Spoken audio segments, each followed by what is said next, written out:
प्यारे विद्यार्थियों, आप सभी को मेरा नमस्कार।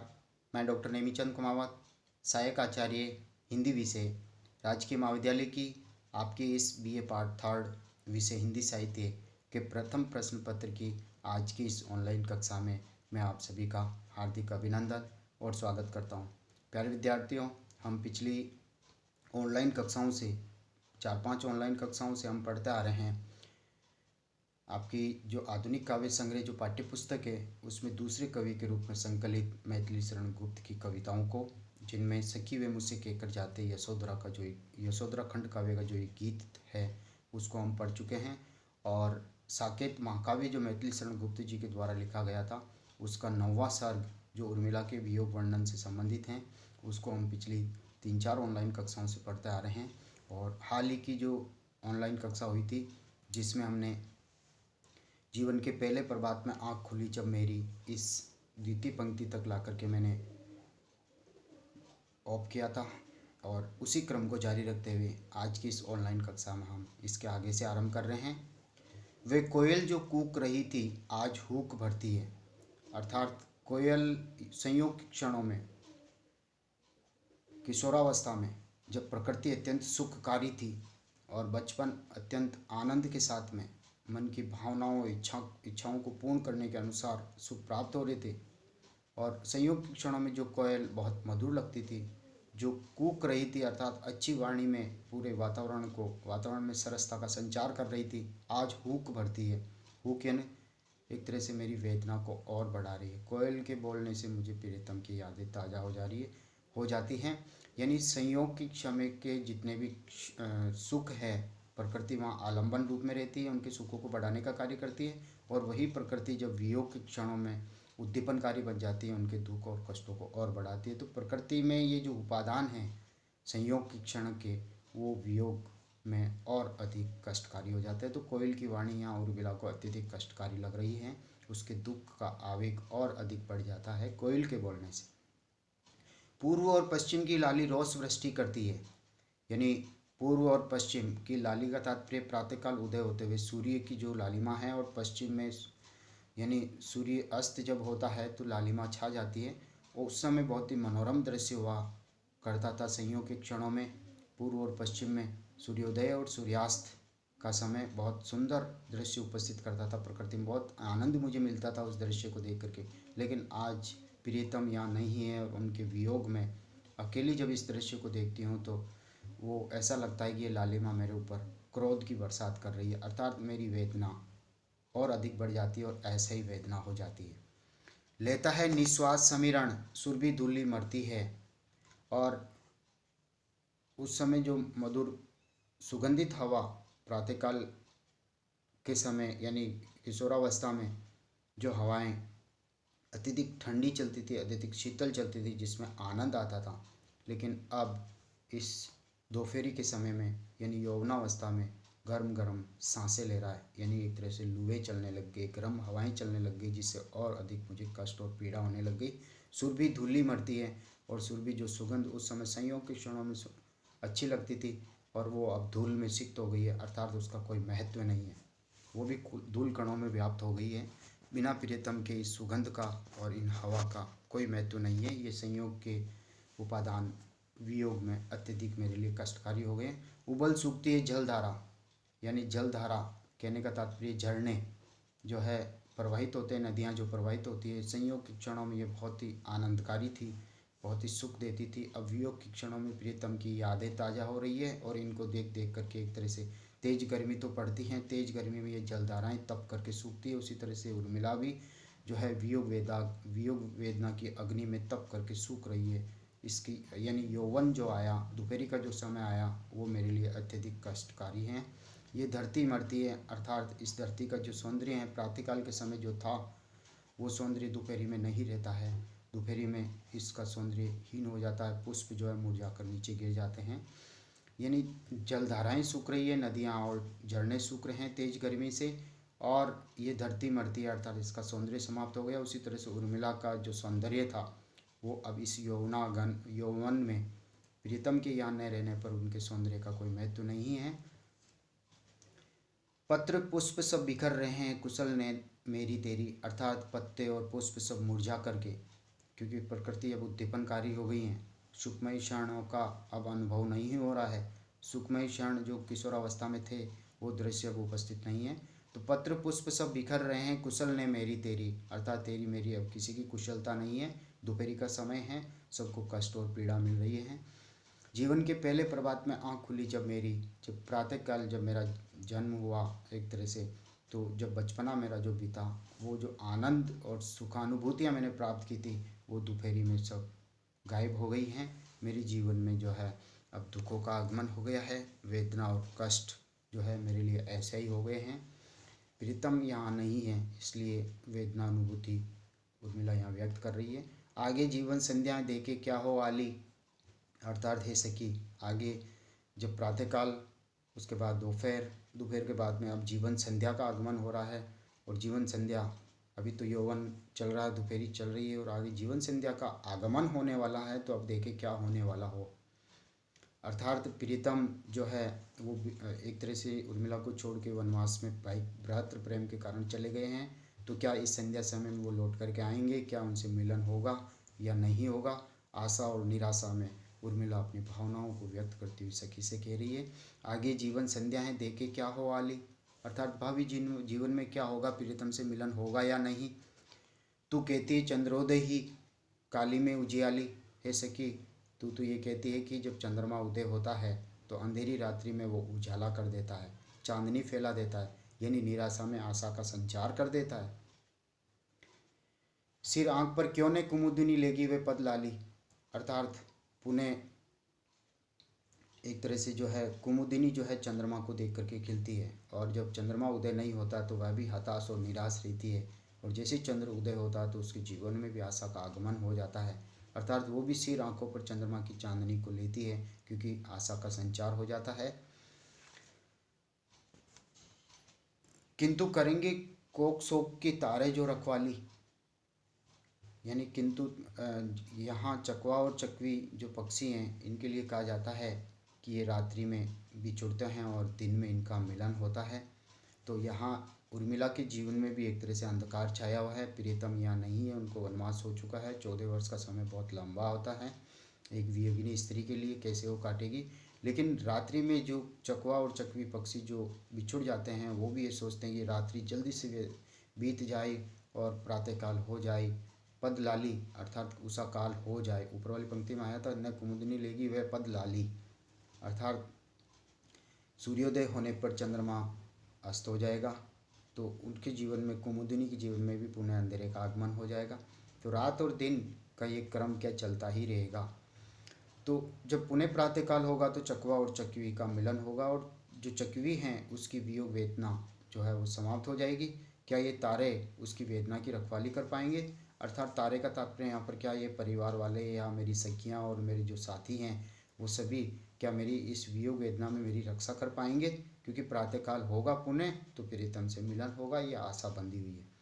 फिर प्रभात होगा क्या सचमुच, क्या जब इस ये चकवी वियोग वेदना ग्रस्त हैं तो क्या प्रातःकाल होने पर इसके प्रिय से इसका मिलन होगा। तो मेरे जीवन में भी क्या ये जो अभी अंधकार छाया हुआ है, क्या चंद्रोदय होगा, चंद्रमा का उदय होगा, क्या मुझे आशा बंधेगी। तो फिर प्रभात होगा क्या सचमुच, जो कृतार्थ ये चेरी, क्या यदि सुखद समय का पुनः आगमन होगा मेरे जीवन में, क्या प्रीतम लक्ष्मण से मेरा मिलन होगा, मेरे जीवन में मिलन सुख आएगा, तो मैं हे सखी मैं तेरी दासी बन जाऊँ। यदि वास्तव में ऐसा होगा तो जीवन के पहले प्रभात में आँख खुली जब मेरी।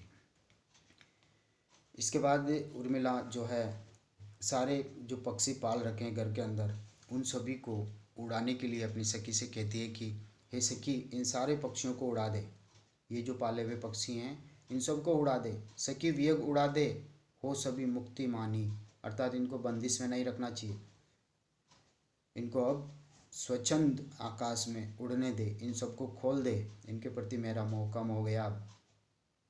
सुनसठ सुकवाणी हाय रूठो ने रानी, और जैसे ही उर्मिला ने इन पक्षियों को पिंजरों से खोलने के लिए अपनी सखी से कहा तो दुष्ट तोता बोल उठा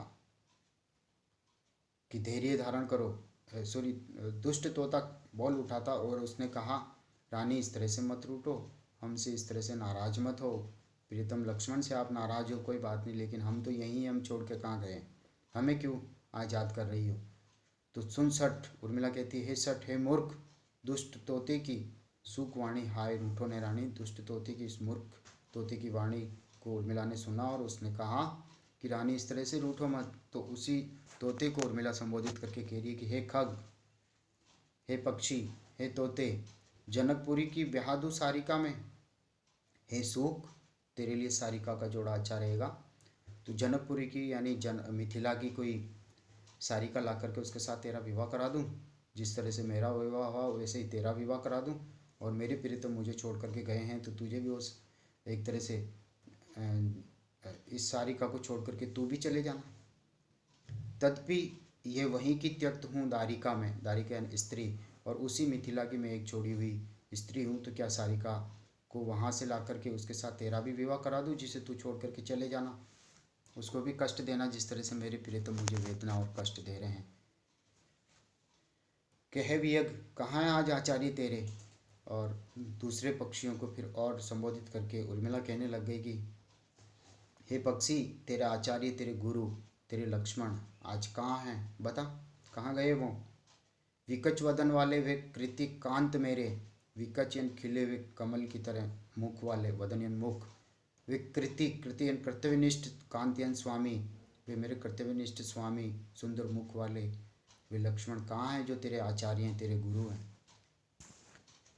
फिर वही उत्तर देती है, सचमुच मर गया मैं, मर गया यानी हिरण, तो अहरी नए वे, अर्थात मैं यदि हिरण हूँ तो हिरण का शिकार करने के लिए वह अहरी है, सिंह है, क्योंकि हिरण का शिकार सिंह ही करते हैं। तो उर्मिला ने अपने आप को हिरण बताया और लक्ष्मण को सिंह की उपमा दी है। ये हत हरिणी क्यों छोड़ यूं ही गए वे, अर्थात वे वन प्रदेश में यदि शिकार करने के लिए गए हैं हरिण का, तो इस घायल हरिणी को यहाँ अयोध्या के इस राजमहलों में छोड़ के वो क्यों गए वन प्रदेश में, किसका शिकार करने गए, उसका शिकार तो यहीं मौजूद है। तो यहाँ उर्मिला का एक तरह से प्रलाप है, उन्माद दशा का यहाँ चित्रण है। निहार सकी सारिका कुछ कहे बिना शांत सी, अर्थात हे सकी, इस सारिका को देख, ये कुछ कहे बिना ही चुपचाप शांत इधर ध्यान दे करके अपनी सारी बातों को सुन रही है। दिए श्रवण है, यहीं श्रवण यानी कान, अपनी बातों की ओर ही सारिका ने सारा ध्यान लगा रखा है और कान लगा करके सुन रही है। इधर मैं हुई भ्रांत सी और इधर मैं उनको देख करके मैं भ्रांत सी भ्रमित हो गई हूँ। हमें पिसुन जान तो सुन सुभाषिनी है बनी, हमें पिसुन अर्थात सखी को और उर्मिला को उसने पिसुन जाना, चुगली करने वाली जाना, निंदा करने वाली जाना। प्रीतम यहाँ नहीं है, उनकी अनुपस्थिति में ये निंदा कर रही है। तो हमें पिसुन जान तू, अर्थात हमें चुगली करने वाली जान करके सुन सुभाषिनी है बनी, और खुद मधुर भाषा बोलने वाली बनी हुई मौन है। धरो खगी किस धरूं, धरती लिए गए हैं धनी। और सारिका ने कहा धरो, उर्मिला से कहा धरो, धरो का मतलब है तू धैर्य धारण कर, तुम्हारे प्रीतम लौट के आएंगे, तुम्हारा उनसे मिलन होगा, तो धैर्य धारण करो। फिर उर्मिला कहती खगी किस धरूं, हे खगी, हे सारिका, मैं कैसे धैर्य धारण करूं, कितना समय हो गया है, ये 14 वर्ष का ये अवधि सागर मैं कैसे पार करूं। धरती लिए गए हैं धनी, मेरे धैर्य को, मेरे प्राणों को तो मेरे प्रीतम साथ ही लेकर के गए हैं। तुझ पर मुझ पर हाथ फेरते साथ यहाँ, अर्थात तेरे पर और मेरे पर दोनों एक साथ जो प्यार बरसाते थे, ममत्व भाव दिखाते थे, वो आज कहाँ है, यहाँ वो है ही नहीं। तो तेरे को भी प्यार नहीं मिल रहा और मुझे भी उनका प्यार नहीं मिल पा रहा है। सशक विदिते तुझे आज वे नाथ कहाँ, खरगोश को संबोधित करके उसे भी कहा है, तुझे पता है कि तेरे वे आज स्वामी कहाँ हैं, नाथ यानी स्वामी, तुझे आज वे नाथ कहाँ, तुझे पता है, तेरी ही प्रिय जन्मभूमि में दूर नहीं, अर्थात हे खरगोश, तेरी इस वन भूमि में है जिसमें तू घूमता रहता है, जिसको तू प्रिय मानता, अपना घर मानता है, इसी प्रिय भूमि में है, कहीं दूर नहीं गए हैं, अर्थात तेरी क्रीड़ा स्थली में ही वो मौजूद हैं। तुझे पता होना चाहिए कि वो कहाँ निवास कर रहे हैं। जा तू भी कहना कि उर्मिला क्रूर नहीं है, जा तेरी वन स्थली में जो भ्रमण कर रहे हैं वहाँ पर वनवास का समय काट रहे हैं, मेरे प्रीतम से जा कर के कहना कि उर्मिला इतनी कठोर हृदय वाली नहीं है, उसके हृदय में ममत्व भाव हैं, आप जल्दी से चल के उनसे मिल लीजिए। लेते गए क्यों ने तुम्हें कपोत वे, गाते सदा जो गुण थे तुम्हारे, कपोत कबूतर, हे कबूतर तुझे अपने साथ क्यों नहीं लेकर के गए, वो हमेशा ही तेरी प्रशंसा करते थे, सदैव ही तेरे गुणों का गुणगान करते थे, बखानते थे, गुणगान करते थे। लाते तुम ही हाँ प्रिय पत्र पोत वे, हे कबूतर तू ही तो, जब मैं मिथिला में थी तो अयोध्या से प्रेम पत्र तू ही तो लेकर के आता था, और सभी प्रेमी पात्रों के संदेश तुम ही तो इधर उधर पहुंचाते हो, यहाँ के वहाँ और वहाँ के यहाँ। तो प्रणय पत्र रूपी तुम तो जहाज़ों को पहुंचाते हो। लाते तुम ही हाँ प्रिय पत्र पोत वे, अर्थात प्रेम पत्र रूपी जहाज़ों को तुम ही तो लाते थे। दुखाब्दी में जो बनते सहारे, दुखाब्दी अर्थात दुख रूपी अब्धियन सागर, दुख रूपी सागर में जो नारियों के लिए वो संबल और सहारा बनते थे, जीने का सहारा, और उनसे उनकी प्रियतम से आशा बन जाती थी। तो प्रेम संदेश लाने का कार्य तुम करते थे, तो तुम्हारे आचार्य तुम्हें साथ लेकर के क्यों नहीं गए लक्ष्मण? औरों की क्या कहिए, निज रुचि ही एकता नहीं रखती। अब वो उर्मिला कह रही है कि मैं दूसरे इन पशु पक्षियों या अन्य के बारे में क्या कहूँ, मेरी जो इच्छाएं हैं वो ही शांत नहीं है। मेरा मन कितना चंचल हो रहा है, कितने वियोग वेदना से मैं ग्रस्त हूँ, कितनी दुखी हूँ, मेरा मन एक जगह स्थिर नहीं रह रहा है, इसलिए निज रुचि ही एकता नहीं रखती। मैं दूसरे पशु पक्षियों की क्या बात कहूँ, जो मनुष्य हैं उनका मन भी बड़ा चंचल है, वो भी एक जगह स्थिर नहीं रहता। चंद्रामृत पीकर तू चकोरी अंगारे चकती, चंद्रामृत पीकर तू चकोरी अंगारे चकती, अर्थात चंद्रमा की किरणों को पीने वाली जो चकोरी है वह ब्रह्म में अंगार है चकती, अर्थात वो अंगारों को ही वो खाने लग जाती है। उसी तरह से उर्मिला को भी अपने प्रियतम का बार बार भ्रम होता है कि प्रियतम आ गए हैं, प्रियतम आ गए हैं, लेकिन मैं भ्रमवश ही ऐसा समझ लेती है, उन्माद दशा है। वेग उड़ना भी ये हो वृद्ध भूल गए अहे, अर्थात काफ़ी समय हो गया है, 14 वर्ष वनवास का, जिसमें भी काफ़ी समय कट चुका है। तो वो सखी से कहती कि हे सखी, पहले तो ये कह रही थी कि पिंजरा खोल दे, इन सबको उन्मुक्त आकाश में उड़ने दे, और पशु पक्षियों से वो बातचीत भी कर रही थी। अभी पशु पक्षियों के बारे में अपने प्रीतम से भी पूछ रही थी, कि उनकी खोज खबर के बारे में भी पूछ रही थी। और अब हैं कि हे सखी, ये पक्षी अब उड़ना भी भूल गए हैं, अब ये वृद्ध हो गए हैं, इसलिए अब इन्हें खोलना, इन्हें उन्मुक्त आकाश में छोड़ देना इनके लिए अन्याय होगा। यदि अब इन्हें छोड़ूँ तो और निर्दयता दे, अर्थात मुझे बहुत निर्दयता मिलेगी, बहुत पाप लगेगा, ये बहुत ही क्रूर कार्य होगा यदि इनको अब खुला छोड़ दे, क्योंकि इनके आचार्य यहाँ नहीं है, वो मेरे भरोसे इनको छोड़ करके गए हैं, तो इनकी सेवा करना हमारा दायित्व बनता है। परिजन इन्हें भूले ये भी उन्हें सब हैं बहे, अर्थात समय के उपरांत इनके परिजन, इनके साथी जो आकाश में थे, वो पक्षी इनको भूल गए हैं और वो इनको भूल गए हैं। तो परिजन इन्हें भूले, अर्थात इनके परिवार के संबंधी लोग इनको भूल गए हैं, उन्हें सब, और ये भी उनको भूल गए हैं। सब हैं बहे, अर्थात समय के साथ सब ढल गए हैं, बस अब हम ही साथी संगी सभी इनके रहें, अर्थात तुम है सखी, तू और मैं दोनों ही इनके संगी साथी, इनके कोई परिवार वाले नहीं हैं, इसलिए इनको उन्मुक्त आकाश में अब छोड़ना नहीं है। मेरे उर अंगार के बने बाल गोपाल, अर्थात मेरे वीरे संतप्त इस हृदय में, इस वियोगना अग्नि से सिक्त इस हृदय में तुम बाल गोपाल बने रहो, अर्थात हे पक्षियों, तुम संतान तुल्य बने रहो, मेरे प्रिय बने रहो, मैं ही तुम्हारी सेवा करूँगी। अपनी मुनियों से मिले पले रहो तुम लाल, वेद ने तू भी पली बनी। तो अपनी मुनियों से, अर्थात कहने का तात्पर्य आपकी मुनियाँ यही हैं, आपके साथी परिजन यही हैं, और इन्हीं से तुम मिले रहो, पले रहो, जैसे तैसे प्रियतम आए तब तक तुम समय अपना बिताते रहो। तुम लाल, लाल यानी पुत्रवत, संतानवत मैं आपसे स्नेह करती रहूँगी। तो प्यारे विद्यार्थियों, आज की ऑनलाइन कक्षा को हम यहीं समाप्त करते हैं। वेद ने तू भी भली बनी, यहाँ से हम अगली ऑनलाइन कक्षा को आरंभ करेंगे। Thank you.